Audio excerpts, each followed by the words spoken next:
Hello, ഒരു കാട fried recipe എങ്ങനെയാണെന്ന് നോക്കാം.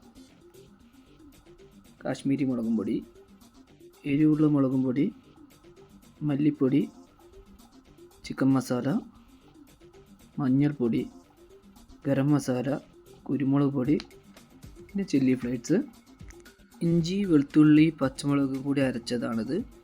അതും പിന്നെ കുറച്ച് പാകത്തിന് ഉപ്പും അല്പം വെളിച്ചെണ്ണ, ഒരു ചെറുനാരൻ നീളും ആവശ്യത്തിന് വെള്ളം ചേർത്ത് നന്നായിട്ട് മിക്സ് ചെയ്തിട്ട് ഈ മിക്സ് കുറച്ച് മാറ്റി വയ്ക്കാം. ഇതിലേക്ക് കാട ഇടാം. കാട ഇട്ട് മിക്സ് ചെയ്തിട്ട് റെസ്റ്റ് ചെയ്യാൻ വയ്ക്കാം. പിന്നെ അടുപ്പ് കത്തിച്ച് ചീനച്ചട്ടി വെച്ച് ചീനച്ചട്ടി ഒന്ന് ചൂടായി വരുമ്പോൾ അതിലേക്ക് വെളിച്ചെണ്ണ ചേർക്കാം. പിന്നെ കുറച്ച് കറിവേപ്പിൻ്റെ ഇലയും റെസ്റ്റ് ചെയ്യാൻ വെച്ചിരുന്ന കാടയും ഇട്ടിട്ട് പൊരിച്ചെടുക്കാം.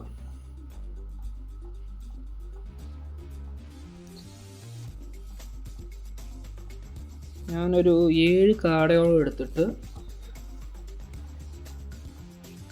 പകുതിയായിട്ട് മുറിച്ചതാണിത്.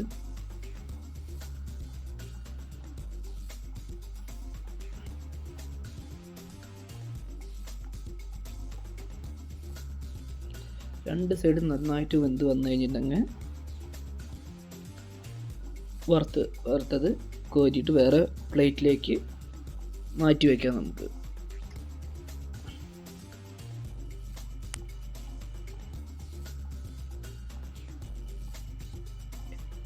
ബാക്കിയുള്ള കാടയും അതുപോലെ തന്നെ വറുത്ത് കോരി വയ്ക്കാം.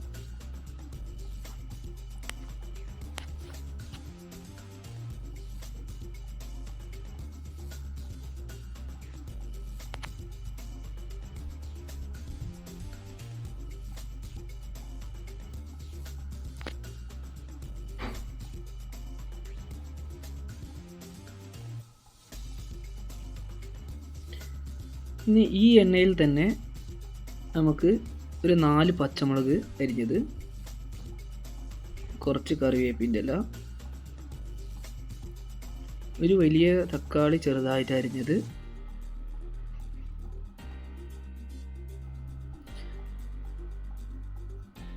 ഇതിലേക്ക് ഒരു സവാള ചെറുതായിട്ട് അരിഞ്ഞത്,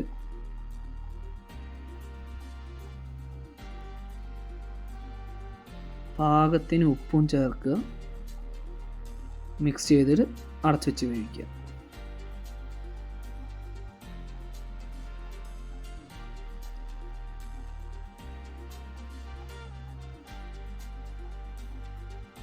നമ്മൾ നേരത്തെ മാറ്റി വെച്ചിരിക്കുന്ന മസാല നമുക്ക് ഇനിയിപ്പോൾ ചേർക്കാം. ഒന്ന് മിക്സ് ചെയ്ത് മസാലയൊക്കെ ഒന്ന് പച്ചമണം മാറി വരണം.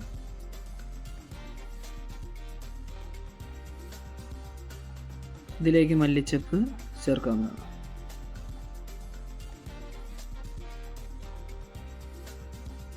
ഇനി നമ്മൾ വറുത്ത് വെച്ചിരിക്കുന്ന കാട അത് ഇതിലേക്ക് ഇടാം.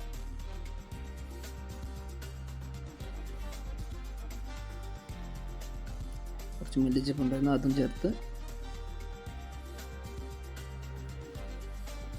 നന്നായിട്ട് മിക്സ് ചെയ്ത് വയ്ക്കുക.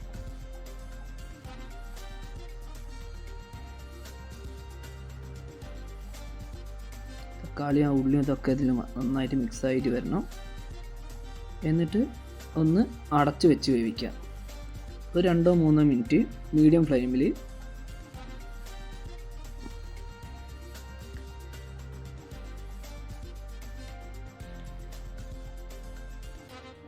ഇനി നമുക്ക് നമ്മുടെ അടുപ്പ് ഓഫാക്കാം. നമ്മുടെ കാട ഫ്രൈ റെഡി ആയിട്ട് കഴിഞ്ഞു.